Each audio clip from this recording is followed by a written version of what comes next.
external rotation at the shoulder. So both of these are measured in supine, and for internal rotation, it's 0 to 90 is normal range of motion.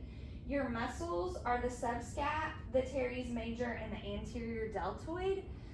Something that I just want you to note with Courtney, she is so tight in internal rotation.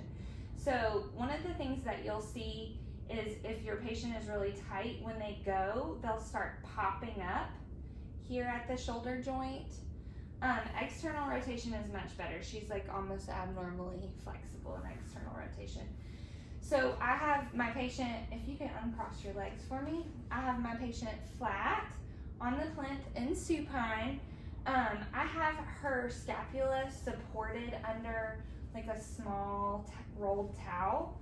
And then we're gonna be out at about 90 degrees of shoulder abduction, okay? So let's look at internal rotation first. And again, it's important that you're looking for those compensatory movements. So actively first, can you just show me putting your palm down to the floor as far as you can go? Okay. And then bring back to neutral. Okay, good.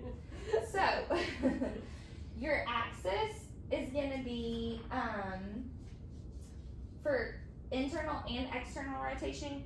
Your axis is going to be on the olecranon process. So just your elbow. And your stationary arm is going to be parallel to the forearm. So you're going to just keep it where the forearm is now, okay? And then your movable arm is going to stay with the forearm as the patient moves, okay? So I'm going to just ask Miss Courtney to put her palm to the floor as far as she can go.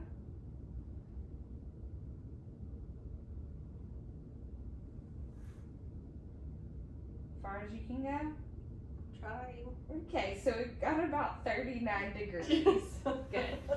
And on these videos, I keep saying about. That's not what you want to do. I apologize. You really want to say 39 degrees. And you want to take your measurement and you want to be confident about your measurement, okay? You don't want your patient to hear, okay? They don't want to hear you waffle. So, just go ahead and scratch all those times that I did that from the record and be confident about your measurements. So 0 to 39 degrees of internal rotation for Courtney.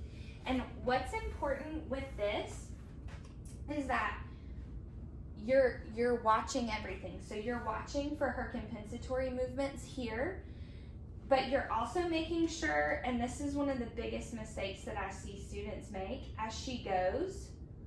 So I see students move the stationary arm. So is this where the stationary arm started? No.